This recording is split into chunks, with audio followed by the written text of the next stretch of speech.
안녕하세요. 천지신명의 도움으로 가짜를 골라낸 남자입니다. 정말 기가 막힌 일을 겪고 나니까 사람은 무엇으로 사는 건가 싶더라고요. 저는 늘 사람과 사람 사이에 신뢰가 중요하다고 생각했거든요. 그리고 신뢰가 쌓이려면 존중이 필요하다고 생각했습니다. 그런데 우리의 입은 재앙을 부르는 문이라고 하지 않습니까? 공들여 쌓아 올린 신뢰도 말로 망치는 인간들이 있더군요. 한 번 뱉은 말은 주워 담을 수 없기 때문에 말로 깨어진 사이는 예전으로 돌아갈 수 없다는 걸 다시 한번 느꼈습니다. 한때 저는 행복한 미래를 함께 그렸던 여자친구가 있었어요. 그리고 연애하는 동안 저는 남다른 성품이었던 여자친구를 믿고 사랑했습니다. 그런데 결정적인 순간에 본성이 나오더라고요. 그리고 그 본성을 본 순간 저는 더 이상 같이 미래를 그릴 수 없다고 생각했습니다. 바로 가족이라는 뿌리를 너무 쉽게 건든 사람이었거든요. 저는 늘 직업에 귀천이 없다고 생각했습니다. 남들이 기피하는 직업이라도 결국 필요해서 존재하는 직업이라고 생각했어요. 하지만 저도 이런 생각을 처음부터 가지고 있던 건 아니었습니다. 살다 보니까 스스로 점차 깨달아지더라고요. 저희 아버지 직업은 일반 가정집이나 상업 하수구, 공장 하수구, 오수관이나 우수관 같은 하수구를 뚫는 일을 하셨습니다. 그러다 보니까 사춘기 시절에는 그런 아버지가 창피하기도 했어요. 게다가 초등학교 1학년에서 2학년 시절에는 친구들한테 놀림을 받기도 했습니다. 아주 어린 시절 비가 오던 어느 날 아버지는 우산이 없는 저를 데리러 오셨어요. 저는 그저 저를 데리러 온 아버지가 반가워서 소리쳤습니다. 아빠, 오늘은 쉬는 날이야? 쉬는데 비가 오길래 우리 경모 데리러 왔지. 늘 바쁘시던 아버지가 절 데리러 온 게 그저 반가웠어요. 하지만 잠시 뒤 한 친구가 저희 아버지를 보며 소리치는 겁니다. 어? 아저씨 어제 저희 집에 오셨죠? 제가 음료수 드렸었잖아요. 어? 아, 어제 갔던 땡땡 아파트? 네, 네, 맞아요. 그런데 아저씨 아들이 경모였어요? 그래, 경모랑 친구 사이니? 네, 같은 반 친구예요. 아버지는 제 짝꿍이었던 친구와 반갑게 인사를 나누셨어요. 알고 보니까 전날 친구네 집에 변기를 뚫으러 가는 출장을 다녀오셨던 겁니다.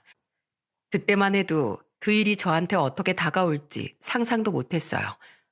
그런데 다음날 짝꿍인 그 친구는 담임 선생님이 교실에 들어오시자 손을 번쩍 들더니 코를 막으면서 말했어요. 김경모 냄새나. 선생님, 저 자리 바꿔주세요. 얘랑 짝하기 싫어요. 어디서 자꾸 이상한 똥 냄새 나요. 저는 친구의 말에 얼굴이 빨갛게 변했어요. 그리고 당황스럽고 놀란 마음에 아무런 말도 하지 못했습니다. 그때 담임 선생님이 다가오시더니 짝꿍인 친구한테 물으셨어요. 친구한테 그게 무슨 말이야? 선생님이 친구 놀리는 거 아니라고 했지? 얘네 아빠 변기 뚫으러 다녀요. 더럽고 냄새 난단 말이에요. 엄마가 경모랑 놀지 말라고 했어요. 어허, 친구한테 그런 말 하면 못 쓴다고 했지? 왜 친구를 놀려? 더러운 애 싫어요. 자리 바꿔주세요. 경모 어제 변기 뚫는 일 하는 아빠랑 손잡고 가는 거 다 봤어요. 저 손으로 오늘 내가 떨어뜨린 지우개도 주워줬다고요. 너무 더러워요. 저는 짝꿍의 말에 절망했습니다. 초등학생 1학년이었던 그때 아버지 직업이 좋고 싫을 게 뭐가 있었겠습니까? 그래서 난생 처음 겪어보는 친구의 말에 너무 당황스러웠어요. 그리고 그 순간 저도 모르게 화가 나 친구한테 소리치며 말했습니다. 저도 얘랑 앉기 싫어요. 선생님 자리 바꿔주세요. 변기 막히도록 똥 싸는 애랑 짝꿍 안 할래요. 그때 담임 선생님은 저희 둘을 보면서 다그치듯 주의를 주셨어요. 그래도 저는 부모님께 자세한 상황을 말하진 않았습니다. 그때는 오로지 그 친구에 대한 화만 가득했어요. 그런데 친구는 학년이 바뀌기 전까지도 저를 집요하게 놀렸습니다. 제가 교실에 들어오면 그 친구는 일부러 코를 막으면서 소리쳤어요. 야, 김경모, 넌 그냥 화장실에 있어. 너도 거기가 더 편할 거 아니야. 뭐야? 이게? 결국 친구는 저를 밀치면서 소리쳤습니다. 뒤로 넘어진 저는 결국 친구와 치고받고 싸우게 된 거죠. 그래서 그때 어머니가 학교로 불려오시게 된 거예요. 담임 선생님한테 모든 이야기를 들은 어머니는 결국 그동안 제가 겪었던 일을 다 알게 되신 겁니다. 그날 저녁 어머니는 저를 앉혀놓고 진지한 목소리로 말씀하셨어요. 경모야, 아버진 그냥 일을 하는 거야. 할 수 있는 일 하시는데 부끄러운 일은 아니야. 싫어. 그냥 아빠도 회사 다니라고 하자. 애들이 자꾸 나한테 냄새 난다고 놀린단 말이야. 직업은 함부로 바꿀 수가 없어. 그리고 아버지도 아직은 작지만 회사를 꾸려가고 있으신 거야. 아직은 이해할 수 없겠지만 크면서 다 알게 될 거야. 싫어. 나 학교 가기 싫어. 안 갈래. 애들이 자꾸 나한테 냄새 난다고 했어. 왜 아빤 남의 집에서 일하는 거야? 아무것도 모르던 저는 아버지를 원망하면서 목 놓아 울었습니다. 어린 나이에도 그만큼 친구들이 더 중요했기 때문에 저도 모르게 아버지의 가슴에 비수를 꽂는 말들을 했어요. 그때 제가 울던 모습을 다 보신 아버지는 죄인처럼 고개를 떨구셨습니다. 그 모습이 지금도 다 기억날 만큼 너무 죄송스러운 순간이에요. 제 나이가 그때 초등학교 고학년만 됐어도 그런 일은 없었을지도 모릅니다. 하지만 초등학교 1학년 철없이 친구를 놀리던 시절에 아버지는 죄 없는 죄인이 되신 겁니다. 그래도 가정을 꾸리셔야 했던 아버지의 해결책은 단 하나였습니다. 제가 다니는 학교와 살고 있던 아파트 근처로는 직접 출장을 가지 않으셨어요. 그리고 점점 사업을 늘려가면서 직원을 하나둘 채용하기 시작하셨죠. 아버지 나름대로의 기술로 하수구, 오수관 등을 뚫는 전문 업체로 성장해 나가고 있으셨어요. 이런 아버지의 세심한 배려 덕분에 저는 초등학교를 잘 졸업할 수 있었죠. 하지만 중학생이 되고 난 후에도 어릴 적 상처받았던 기억이 남아 있었던 것 같아요. 새학기가 되니까 누가 우리 집에 대해 알까봐 괜히 움츠러들었어요. 그러다가 학교가 끝나고 집에 가던 중 저는 아버지가 허름한 옷을 입고 식당에서 나오는 걸 목격했습니다. 그런데 그때 교복을 입고 걸어가던 저를 보고 아버지는 밝은 목소리로 절 부르셨어요. 경모야, 학교에서 이제 끝난 거야? 저를 보고 웃으면서 손을 흔드는 아버지를 보고 그 순간 저는 당황하고 말았습니다. 바로 옆에 친구랑 있었기에 그 순간 어떻게 해야 될지 모르겠더라고요. 그런데 그때 아버지가 찰나였지만 당황한 저를 보고는 손을 내리면서 말씀하셨어요. 내가 사람을 잘못 봤네. 제가 아버지 인사에 화답하지 못하니까 아버지는 눈치를 채시고 절 모른 척 지나가시더군요. 그때 초라하게 돌아서는 아버지를 보면서 저는 큰 죄를 지은 기분이었습니다. 그리고 마음에 죄책감이 들었어요. 그래서 저는 얼른 아버지께 달려가 큰 소리로 인사했어요. 아빠, 왜 그냥 가세요? 경모야, 난 그냥 밥 먹고 이제 일하러 얼른 가야 되니까 그랬지. 근데 너 뒤에 친구 있는데? 제가 인사를 하자 아버지는 저보다 뒤에 있던 친구를 신경 쓰셨어요. 그래서 저는 아버지께 친구를 소개하면서 말씀드렸어요. 같은 반 친구예요. 저랑 학원도 같이 다녀요. 김현수, 이쪽은 우리 아버지야. 제 말에 친구는 당황한 목소리로 말했습니다. 안녕하세요. 저는 경모 친구예요. 저희 요새 같이 공부하러 다니고 있어요. 아, 네가 경모 친구구나. 중학교 공부 힘들지 않니? 자, 이거 아저씨가 주는 용돈이야. 둘이 가서 맛있는 거 사 먹어. 감사합니다. 그래, 그래. 친구끼리 싸우지 말고 재밌게 놀아라. 그때 저와 제 친구랑 인사하고 있는 아버지를 같이 있던 직원분이 아버지를 부르며 소리쳤어요. 사장님, 오후 작업이 있어서 지금 가야 해요. 지금 갈게. 경모야, 아빠 갈 테니까 친구랑 밥 챙겨 먹고 학원 가. 그렇게 아버지는 기분 좋은 웃음을 지은 채 자리를 뜨셨어요. 그리고 친구는 저를 보면서 놀란 얼굴로 말했습니다. 너희 아버지 사장님이셔? 와, 멋있으시다. 우리 아버지 기술자야. 남들이 하기 싫어하는 일 해내면서 기술 연마하신 거야. 대단하지? 우와, 너희 아버지 대단하시다. 감탄하는 친구를 보면서 저는 흐뭇했어요. 그리고 그때 저는 아버지가 참 대단하다고 느꼈어요. 그리고 안 좋게 생각하는 것보다 좋게 생각하면 아버지께 장점이 많다는 걸 그제야 알았던 겁니다. 그날 저녁 아버지는 저한테 오시더니 진지한 목소리로 말씀하셨어요.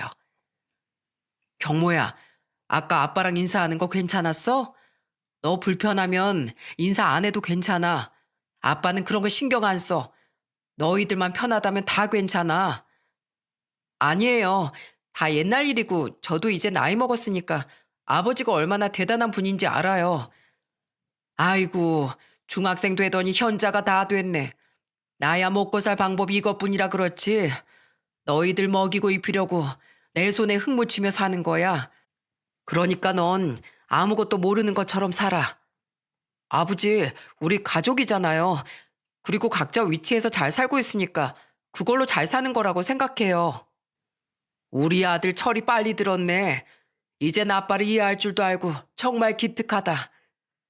그렇게 저는 아버지와 초등학교 시절 해묵었던 감정을 풀었어요. 그리고 아버지와도 돈독한 부자지간이 됐습니다.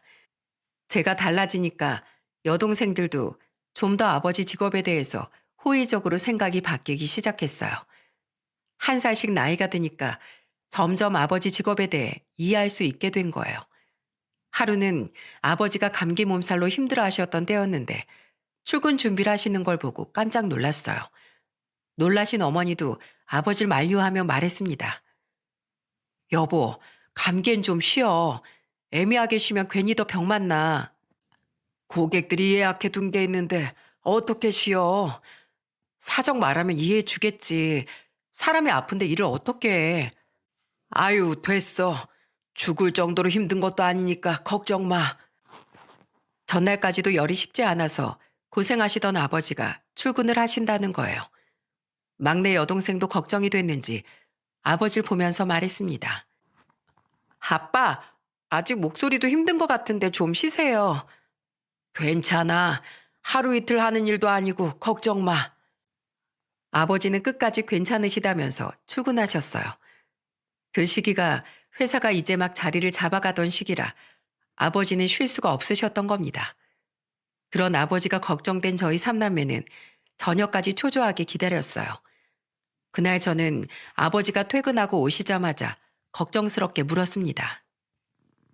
괜찮으세요? 얼른 가서 쉬세요, 아버지. 저리로 가. 아버지 오늘 목욕탕도 못 들렸다 왔어.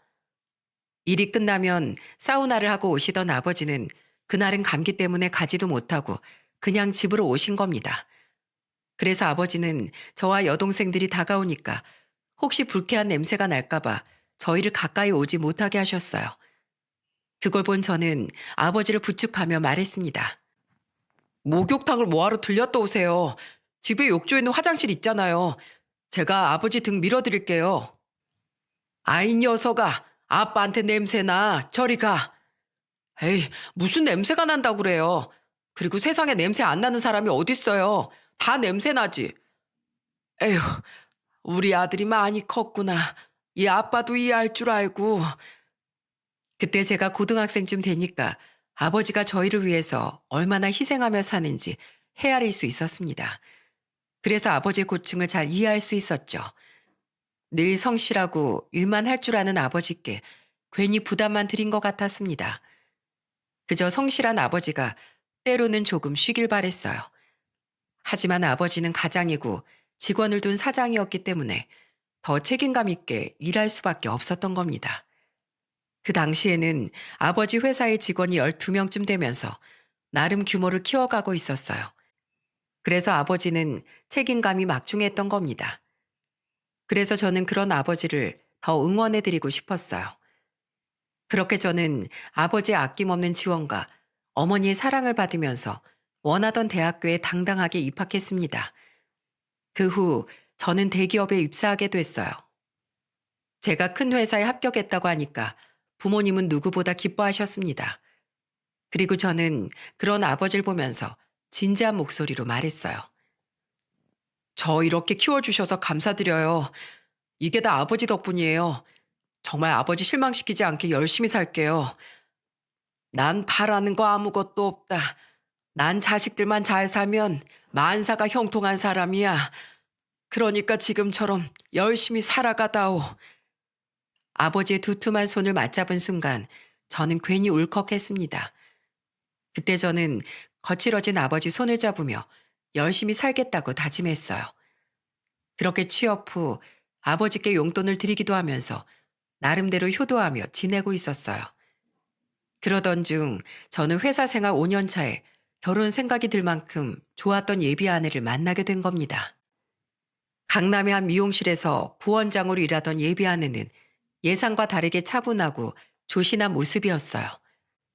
처음에 말만 들었을 때는 성격이 조금 센 편일 거라고 예상했지만 생각보다 부드럽고 온화한 모습에 호기심이 생기더군요.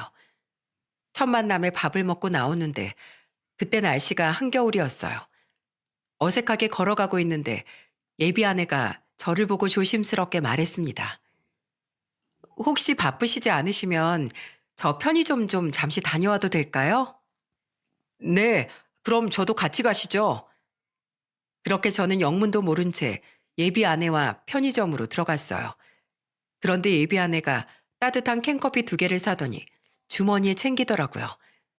저는 그런 예비 아내를 따라갔는데 예비 아내는 공원을 청소하고 계시는 환경미화원 2분에게 다가가더니 조심스럽게 말했습니다.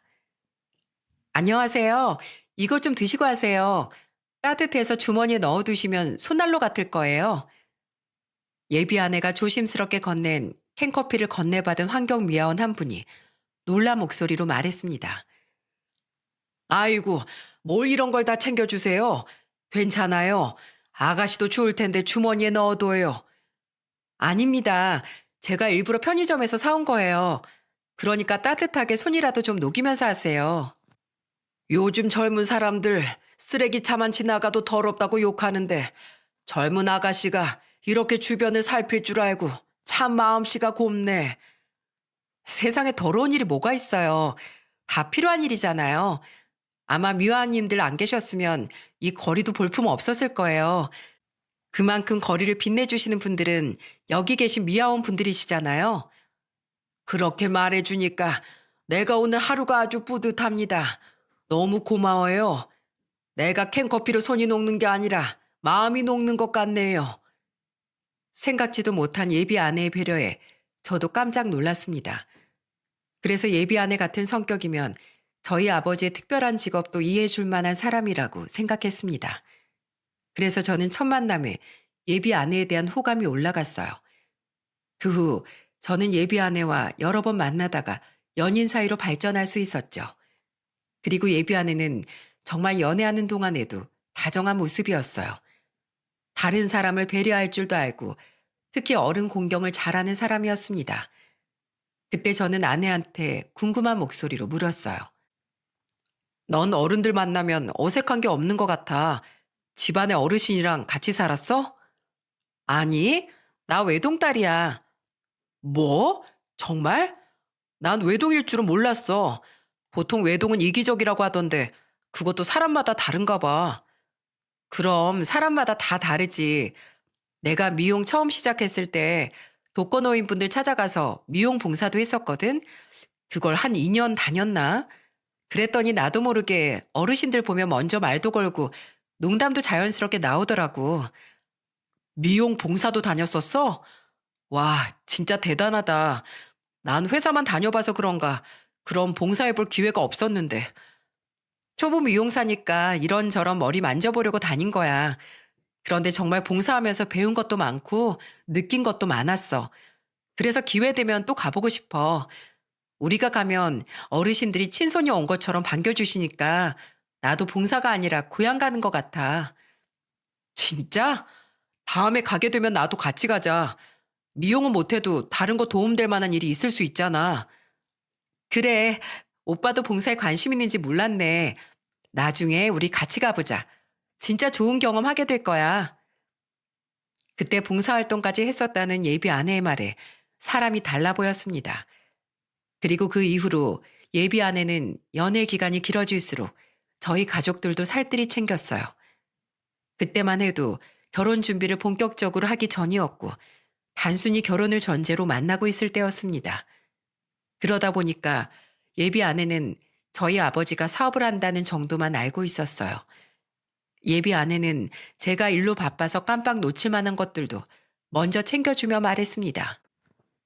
오빠, 오늘 아버님 생신이라며 설마 빈손으로 가는 거야? 아, 맞다. 아, 요새 야근으로 너무 바빠서 깜빡했네. 으이구, 그럴 줄 알았어. 내가 이런 상황을 미리 예상하고 케이크 사왔지. 이게 뭐야? 네가 사왔어? 어, 내가 며칠 전에 미리 예약해 뒀던 거야. 저번에 아버님 생신이 이쯤이라고 오빠가 말했었잖아. 그걸 기억하고 있었어? 그냥 지나가는 말로 했던 건데 그걸 기억하고 있던 거야? 중요한 날인데 기억해 둬야지. 이거 챙겨가서 가족들이랑 생일 파티해. 진짜 고마워. 내가 아버지한테 꼭 말씀드릴게. 야근하고 회사를 나오는데 무슨 일로 예비 아내가 저를 기다리고 있는 거예요. 그런데 제가 한창 바쁠 시기에 아버지 생신을 까먹을 것 같았다면서 챙겨주려고 일부러 왔던 겁니다. 그때 예비 아내의 배려심에 다시 한번 감동했어요. 그리고 그날 저는 가족들과 케이크에 초를 불면서 아버지 생신을 축하해드렸습니다. 그날 저는 아버지께 용돈을 드리며 말했어요. 아버지, 생신 축하드려요. 이야, 역시 선물은 현금이 최고야. 고맙다, 아들. 케이크에 용돈까지. 이런 세심한 아들이 어디 있어. 우리 딸들이 장난 같은 사이 얻어오면 바랄 게 없겠어. 아버지는 생신이라 기분이 좋으신지 기쁜 목소리로 말씀하셨어요. 그래서 저는 아버지를 보면서 민망한 목소리로 말했습니다. 아버지, 이거 케이크 성희가 아버지 생신이라 챙겨준 거예요. 제가 요새 바빠서 깜빡했었거든요. 그랬어? 아, 그럼 같이 오지 그랬어.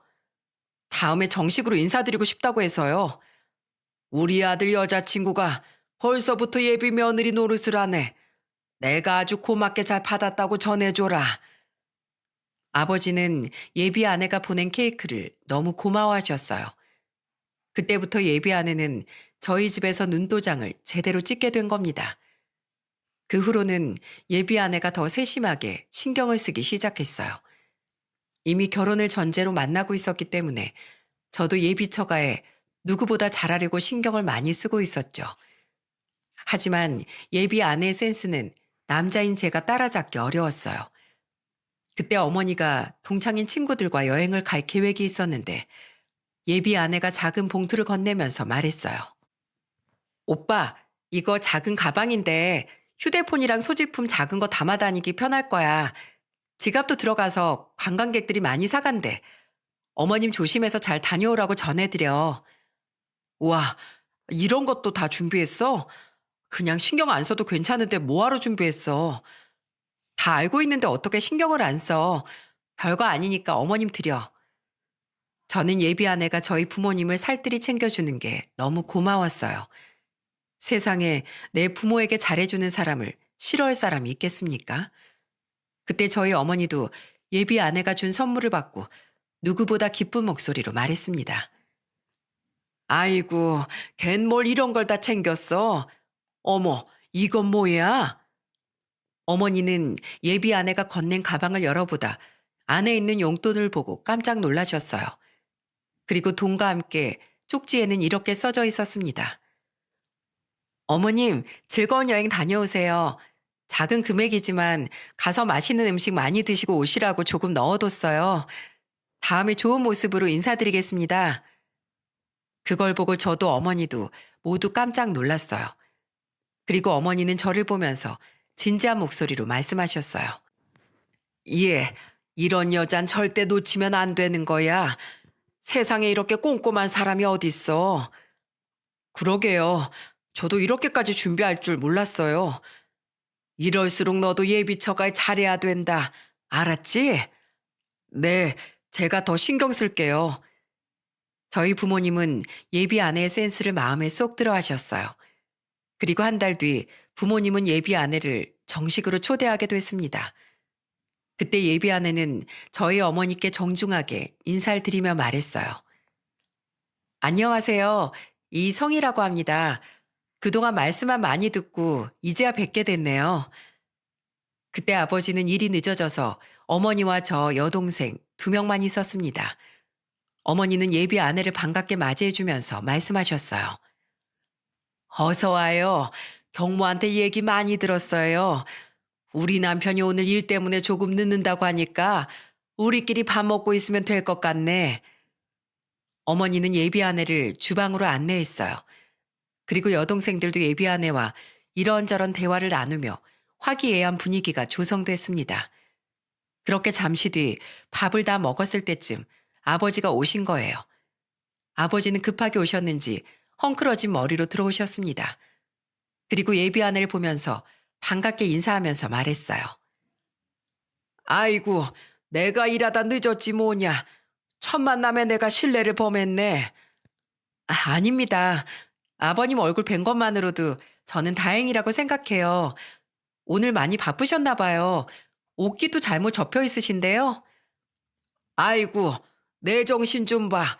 오늘 공장 하수구 좀 보러 갔다가 정신없이 왔더니 차림도 엉망이네. 공장 하수구를 직접 보세요?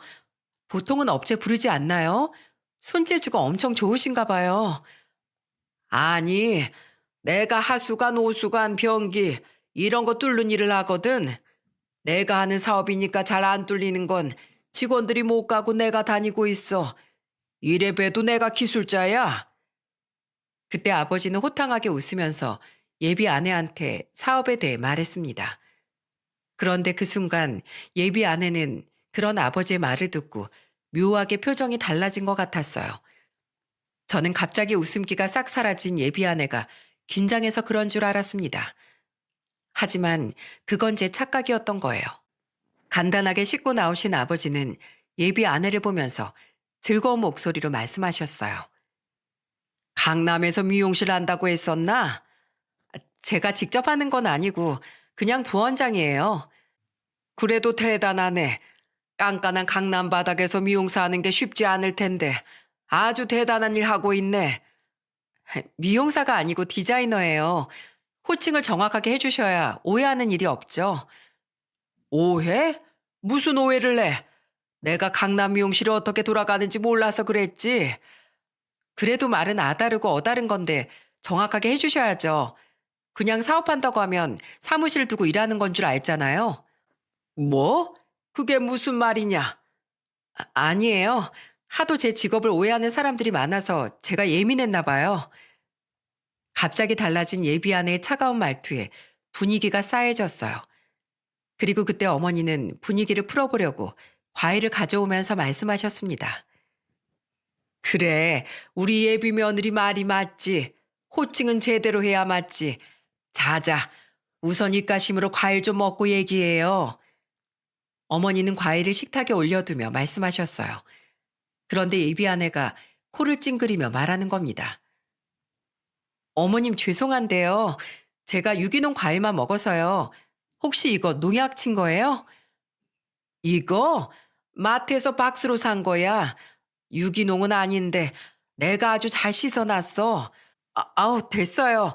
농약 냄새 나요. 이 냄새 안 나세요? 엄청 역한 냄새가 나요. 무슨 냄새가 난다고 그래? 난 잘 모르겠는데. 맨날 이상한 냄새만 맡고 살아서 그러신 거 아니에요? 그때 예비 아내의 말에 저는 황당했어요. 그런데 그 순간 둘째 여동생이 예비 아내를 보면서 소리쳤습니다. 지금 그게 무슨 말씀이세요? 엄마가 이상한 냄새만 맡고 산다뇨? 네? 아, 저는 다른 뜻이 있는 게 아니라 가정주부시니까 워낙 여러 냄새를 맡을 것 같아서요. 그래서 그런 거예요. 아무튼 저는 유기농 과일 아니면 못 먹으니까 이만 가볼게요. 너무 피곤하고 힘드네요. 갑자기 집에 가겠다는 예비 아내를 보면서 저는 너무 당황스러웠어요. 그래서 황급히 예비 아내를 따라 나갔습니다. 그리고 예비 아내를 붙잡으면서 말했어요. 지금 이게 무슨 짓이야? 부모님께 제대로 인사드리고 와야지. 너무 힘들어서 그랬어. 내가 정말 유기농 아니면 못 먹는다니까? 아무리 그래도 지킬 건 지켜야지. 내가 너희 부모님 뵐 때 이렇게 무례하게 일어난 적 있었어? 없었잖아. 우리 부모님은 공무원 퇴직한 분들이셔. 그러니까 당연히 예의 있게 행동해야지. 그게 무슨 말도 안 되는 소리야? 그럼 우리 부모님한테는 막해도 된다는 거야? 저는 예비 아내의 말에 화가 나서 저도 모르게 소리쳤습니다. 그동안 저도 예비 처가의 예비 사위로서 충분히 예의를 갖춰서 행동했어요. 그런데 예비 아내가 부모님께 제대로 인사도 안 한 채 일어나는 걸 보고 너무 화가 났었습니다. 그전부터 아버지께 지적하듯이 말할 때부터 화가 났던 것 같아요. 제가 예비한테 따져 물으니까 그제서야 예비 아내는 미안한 목소리로 말했습니다. 내가 미안해. 내가 오늘 좀 예민해서 그랬어. 그럼 나한테 귀띔을 해주던지. 어떻게 부모님한테 그럴 수가 있어? 정말 미안해. 다음에 정중하게 사과드릴게. 그때 예비 아내 행동은 너무 당황스러웠습니다. 결국 집으로 돌아온 제가 가족들에게 대신 사과를 했어요. 그러자 아버지는 저를 보면서 난감한 목소리로 말했습니다. 내가 오늘 너무 지저분하게 와서 그런 거 아니냐? 아니에요. 그런 걸로 편견 가질 사람 아니에요. 그리고 아버지가 도둑질 하다 오신 것도 아니고 일하다 오신 건데 뭐가 그렇게 안절부절이세요? 결혼할 때 집안 무실 못하는 건데 내가 너희한테 괜한 걸림돌이 되는 건가 싶어서 그렇지. 아버지가 왜 걸림돌이에요? 저희 삼남매 아버지가 벌어오신 돈으로 이만큼 컸어요. 아버지는 걸림돌이 아니라 저희 가족한테 디딤돌 같은 존재예요. 아버지 아니었으면 이만큼 살지도 못했어요. 고맙다. 내 인생 그 말로 위로받는 것 같네. 아버지는 예비 아내의 마지막 표정이 마음에 걸리는 듯 싶었습니다. 그때 예비 아내는 전화로라도 부모님께 사과드리고 싶다며 사과의 마음을 전했어요. 그리고 며칠 뒤 예비 장모와 예비 아내 저 이렇게 셋이 밥을 먹었던 적이 있었습니다. 예비 장모가 상견례 전 물어볼 게 있다면서 잡았던 자리였어요. 그리고 그때 예비 장모는 저한테 정말 궁금한 목소리로 이런 말씀을 하셨어요. 사업하는 집안이라길래 내가 궁금해서 참을 수가 있었어야지. 네? 큰 사업은 아니고 직원이 한 12명 정도인 회사예요. 땡땡 환경이라고 공장 하수구나 상업시설, 가정에 있는 하수구나 변기 뚫는 일이에요. 땡땡 환경? 청소 일인가? 청소라기보단 전문 장비로 작업하는 일이에요. 몸 쓰는 일이라 힘드시겠네. 그래도 몸 쓰는 일이 돈은 좀 된다고 하던데 그럼 당연히 예비 신혼집은 아버님께서 해주시는 건가? 네? 집을요? 저는 예비 장모의 질문에 당황스러웠어요. 그런데 예비 장모는 뻔뻔하게 말씀하셨어요. 아니, 사업하는 집에서 자존심이 있지. 집 정도는 해주겠지. 아니요. 저희는 저희들이 모은 돈으로 해결하기로 했어요. 양가에 손 안 벌리기로 했으니까 걱정 마세요. 내가 걱정을 왜 해? 딸들은 숟가락만 들고 시집 가는 거 아닌가? 자네 집안에서 뭘 몰라도 너무 모르시네. 예비 장모의 말에 그저 기가 막혔습니다. 요즘 세상에 어느 때인데 숟가락만 들고 옵니까? 그래서 저는 예비 장모를 보며 말했어요. 처음부터 무리해서 시작하는 것보다 저희들 능력으로 차근차근 올라가고 싶어요. 어떻게 시작부터 다 갖추고 살겠어요. 그러니까 저희 믿어주시고 염려 마세요. 사업한다고 말만 번지를 했네. 저는 한 번도 어머님께 집을 해간다고 약속드린 적이 없는데 왜 자꾸 그렇게 말씀하세요? 아니, 우리 딸이 사업하는 집안이라고 엄청 떠들길래 뭐 대단한 거라도 주는 줄 알았지. 상견례에서 다 같이 하는 것보다 이렇게 따로 먼저 얘기해보고 싶어서 그랬어. 아니요. 저는 아버지가 주신다고 해도 제 힘으로 시작할 겁니다. 제가 이렇게 말하자 예비 아내는 당황한 표정으로 앉아있더라고요. 그때부터 예비 아내와 결혼 준비가 삐걱거리기 시작했습니다. 그러던 중에 정말 예상치 못한 순간에 예비 아내의 가면이 벗겨지고 말았어요. 그리고 그 가면이 벗겨진 예비 아내의 진짜 인성은 정말 추악했습니다. 아버지가 어느 날 화가 난 목소리로 저한테 막 화를 내며 전화를 하신 거예요. 너 지금 어디야? 얼른 집으로 좀 와라. 처음 듣는 아버지의 화난 목소리에 저는 놀라서 집으로 달려갔습니다. 그리고 집에 가자마자 아버지는 저를 앉혀놓고 화난 목소리로 말씀하셨어요. 내가 오늘 강남에 작업하러 갔다가 무슨 수모를 당했는지 알아? 오늘 무슨 일 있으셨어요? 대체 왜 그러세요, 아버지? 오늘 내가 강남에 있는 건물 변기 뚫으러 갔다가 거기서 예비 며느리를 봤어. 그런데 걔가 아주 내가 인사 한 번 했다고 날 개무시하더라. 저는 그때 아버지의 말에 입이 떡 벌어졌습니다. 아버지의 말을 들어보니까 그날 아버지는 강남의 한 건물에 갔다가 예비 아내를 마주쳤다고 했어요. 그런데 아버지는 어려운 작업이다 보니까 직원 한 명과 같이 작업을 하러 가신 겁니다. 그런데 하필이면 그 건물이 예비 아내가 일하는 미용실이 있는 곳이었던 거예요. 그렇게 작업을 마치고 나오던 아버지는 작업을 정리하고 가려던 중에 예비 아내를 마주친 거죠. 그래서 반가운 마음에 예비 아내를 보면서 반갑게 인사하셨다고 하셨습니다. 이게 누구야? 우리 예비 며느리네. 너 여기서 일하는 거였어? 이야, 미용실 근사하구나. 뭐예요? 여기가 어디라고 있으신 거예요? 당장 가세요. 아버지는 반가운 목소리로 인사했는데 예비 아내는 사색이 된 얼굴로 퉁명스럽게 말했다고 하는 겁니다. 그래서 아버지는 당황스러운 목소리로 예비 아내한테 설명했다고 했어요. 난 여기 변기가 막혔다고 해서 뚫으러 왔다. 근데 너 말버릇이 그게 뭐니? 당장 가라니. 지금 직원들 여기 쳐다보고 있는 거 안 보여요? 그리고 아직 결혼도 안 했는데 예비 며느리라고 부르면서 아는 척 좀 하지 마세요. 뭐야? 너 원래 이런 애였니?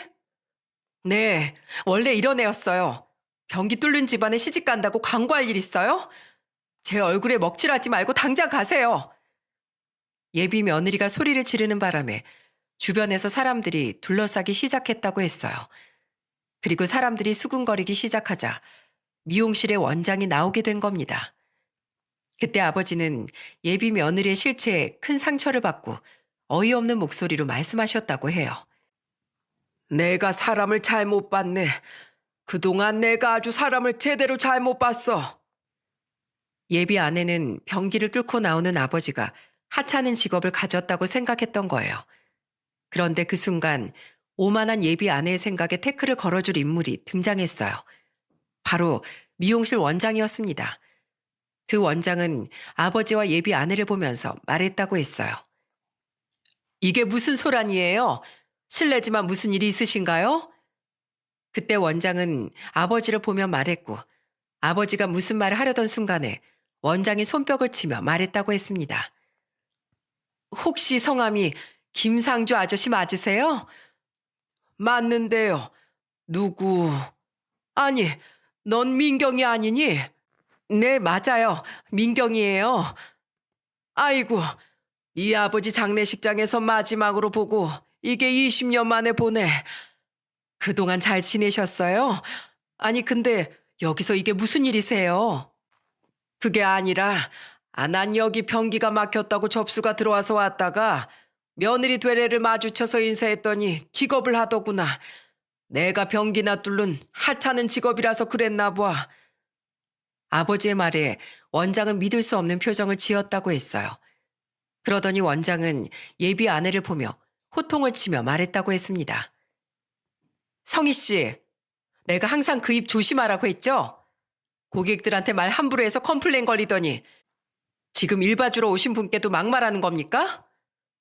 그게 아니라 저도 당황해서 그랬어요. 무슨 당황이요? 예비 시아버지한테 이렇게 막말해도 되는 거예요? 내가 성희 씨 실력 하나 보고 불친절하다고 컴플레인 걸리는 것도 다 참고 있는 거 알아요? 그걸 알면 사람이 달라질 생각을 해야지. 이게 뭡니까? 이렇게 상도덕 없는 사람이었어요? 원장이 소리를 지르면서 말하자 아버지는 난감한 목소리로 말했다고 했습니다. 민경아, 내가 잘못 온 것 같다. 다음엔 내가 이 건물 안 오마.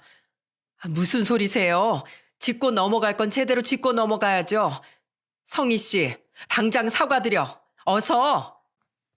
고개를 푹 숙이고 있던 예비 아내한테 원장이 소리치니까 그제야 아버지한테 사과하며 말했다고 했어요. 저도 놀라서 그랬어요. 아버지가 거기서 나올 줄 몰랐다니까요.